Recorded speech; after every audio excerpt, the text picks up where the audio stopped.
Boy, did I call that one. What was it, like 3, 4 videos ago? I said Biden's advisor for COVID wants us to go on a lockdown. Here we go. From the Daily Mail. Biden's COVID chief says the U.S. should go into a total national lockdown for 6 weeks to avoid virus hell. And the federal government can borrow to pay workers while the country is shut down. Because that's a good idea. Let's just borrow money. Shut down the country for 6 weeks. Nothing can possibly go wrong with that. No way. Anything can go wrong with that. Oh, wait. If you go get groceries and nobody's working, who's there to get your groceries? If we're on total lockdown, who's there to transport the stuff? Wait a second.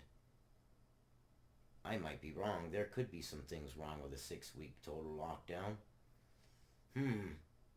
Okay. Well, borrowing money, nothing can go wrong with that. I mean, we all love going into debt. I mean, let's just go further and further into debt. Heck, let's just go all the way into debt. Let's make Venezuela, you know what, Venezuela, hold our beer. We're going to show you how it's done. Let's read this. A coronavirus advisor to President-elect Joe Biden believes that shutting down businesses nationally for between 4 to 6 weeks could help the United States from entering COVID hell. Bum, bum, bum. But it's jumping out of the frying pan and into the pot. So we're out of the frying pan and into the fire, whatever phrase you prefer. Rather than COVID hell, we will enter poverty hell. Yes, because borrowing money is the way to go. Because we just print more money. Let's just print more money until the value of the dollar is useless. You can't eat a dollar bill. What are you going to do when everything's shut down? There's no food, but you got money coming in from the government. It's not very nutritious, not unless they start printing money out of bread. That'll bring new meaning to it. Give me the bread. Yeah. $100 bills. They're more nutritious than 50s. Dr. Michael Osterholm said Wednesday that a national lockdown may be the best way to keep hospitalizations and deaths down across the country until a vaccine can be distributed. Wait, something doesn't make sense about that. I thought a vaccine was going to be ready here at the end of a month or two, and President-elect Joe Biden doesn't even take office until January, so doesn't that mean that a vaccine would already be out and being distributed by the time that the Harris-Biden administration takes office? So what do they mean they're going to be locked down until a vaccine can be distributed? I thought it was going to be distributed soon. What am I missing? Something about that doesn't ring true. He claims the country's economy will not suffer as a result if enough money is borrowed to pay wages during the shutdowns, yes. Because borrowing money has no consequences. You know, when you borrow money, you just borrow however much you need and never have to pay it back. Osterholm, the director of the Center for Infectious Disease Research and Policy at the University of Minnesota. Wow, imagine that business card. Michael Osterholm, director, Center for Infectious Disease Research and Policy at the University of Minnesota. It would wrap around to the other side of the business card. Is one of the public health experts that the Biden transition team has appointed to its advisory panel. Biden says that the advisory board will help shape my approach to managing the surge in reported infections. But we can't stop it. We can slow it down. We can't stop it. We can stop going into a tanked economy, though. Pick your poisons.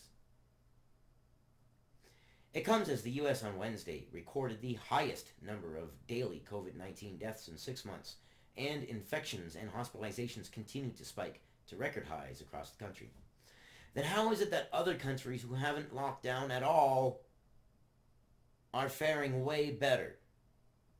If lockdowns are the way to go, then how come they're faring better?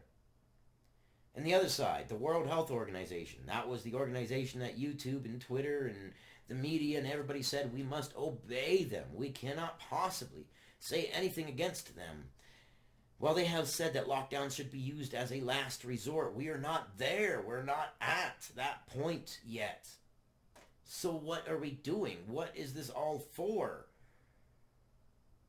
I think it's a political thing. As in this. The Harris-Biden administration is saying, look how much Trump is being lambasted for the COVID deaths. Every single COVID death that there is, we're going to get blamed for, so we need to lock down the country, not realizing that, okay, now you're facing poverty-related issues. And inflation. We're going to borrow money? That's inflation. Hold on, Venezuela. We'll be right there.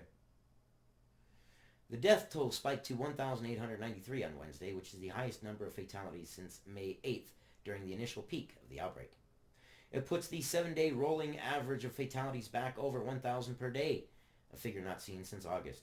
The average death toll had hit the lows of 600 last month before gradually increasing. Deaths, which are a lagging indicator and can potentially rise weeks after infections, are still down from the peak. 2,000 fatalities recorded per day in the spring. New infections across the country hit a record high of 144,133 cases, and hospitalizations spiked to a single-day high of more than 65,000 patients. I know, it's a scary thing. But so's poverty. So's homelessness. It's deadly. So's poverty. So's homelessness.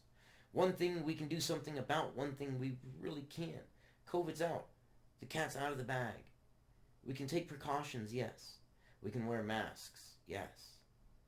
But lock down the country and tank the economy in the process? I don't think that that's the answer. Anyways. Dr. Fauci says he wants to avoid a lockdown despite Osterholm's calls for it. And that's because there is no appetite for locking down the American public. There isn't. Well, somebody has an appetite for it because it's exactly what we're planning to do. The Harris-Biden administration evidently has an appetite for it. He has insisted that a national lockdown doesn't need to happen if people adhere to public health measures like mask wearing and hand washing. Yes. You see, Fauci, everything has stemmed from everything else, and misinformation from the beginning. Even you yourself. Wear a mask, don't wear a mask. Only health workers need to wear a mask, and I did a video on that. I remember very clearly saying, wait a second, Dr. Fauci, why are you saying only healthcare workers need to wear a mask? What, it'll help them but not everybody else? Just the fact that he's saying healthcare workers need a mask is going to make everybody want a mask. And what happened? Everybody wanted a mask. Good Lord, it's almost like I'm a fortune teller or something. It's because I read the writing on the wall before most people. It's kind of been a matter of survival for me for most of my life. Anyways, I love you guys. Comments in the comment section. What do you think? What are your thoughts? What are your opinions? Anybody got a good lead? I love you guys. You guys stay informed. See you in the next one.